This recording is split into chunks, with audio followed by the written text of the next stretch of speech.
Seymour's, a song that has blessed you during a difficult time.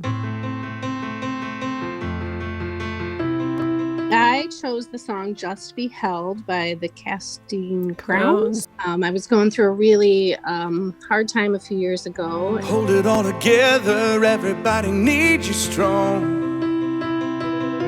But life hits you out of nowhere and barely leaves you holding on.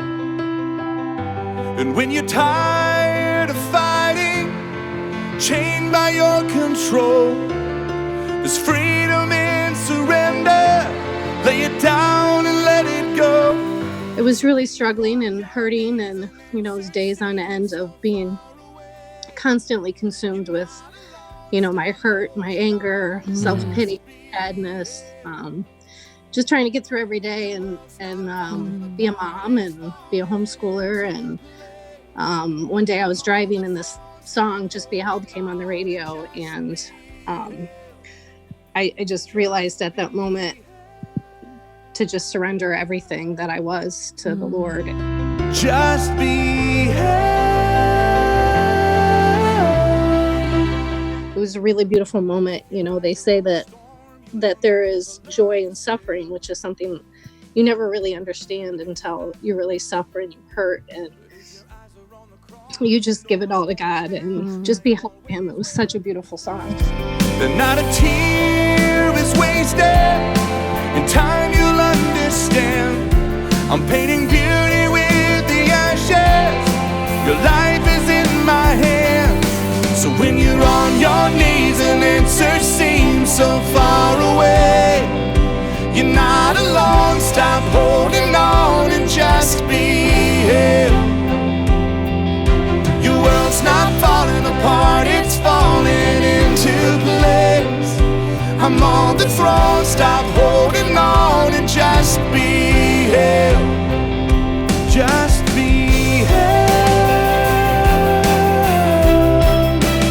Some other parts of the song, some of the lyrics, your world's not falling apart, it's falling into place. And I'm painting beauty with the ashes. Your life is in my hands. The Lord really gave me the strength during that time, just through those words, to realize that in your suffering and your hurt, that He's giving you something beautiful in return. And I knew that was coming, but it's such a hard time. So it was a beautiful song for me, and it still is. As you can tell, I'm a little emotional thinking about it. No, it's great. It's so beautiful. I love the realness of it.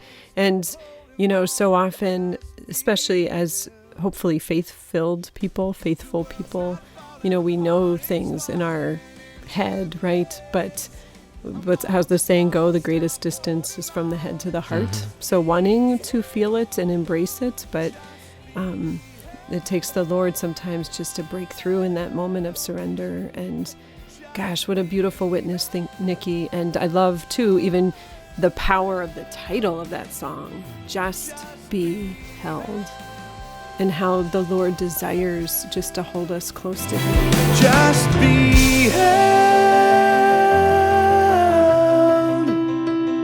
Just be held. Especially, I think, as we approach Holy Week next week, you picture the Last Supper and John resting his head on, Jesus's breast, and how the Lord just longs and desires that from us, and just to hold us and embrace us. So, Niki, beautiful. Thank you. Brett. This was a little harder for me. As Niki and my kids will attest, I am not the music guy. Come on, 100 bottles of beer on the wall. That's my guess. Van Halen. Yeah, come on. No, I'm kidding. No, I actually have a good song that did impact me, but I'm not the music guy, so it is a little bit harder for me to get in my car and I'm listening to talk radio. But a few years ago, as Niki said, we were having some struggles in our life, and I started listening to religious radio and Christian rock music, and I started to listen to Big Daddy Weave, and one of the songs of his that impacted me was Jesus, I Believe. I want to walk with you, Jesus, feel your presence and know you're near. I want to see you, Jesus, Move in power and cast out fear. You know, and there was a time when I wasn't sure that I was going to keep walking with Jesus. And, you know, it's during those struggles when we need him the most. Right. And so as I heard that song, it reminded me that, look, you have to go back to God to get everything else that you want in your life. I need to hear you now. I need to know it's you. I'm standing on your promises. I know your word is true. You're bigger than what I see. It's you in exchange for me. 'Cause even the impossible can be reality. Jesus, I believe. Jesus, I believe. We're on a mission from God. That was awesome.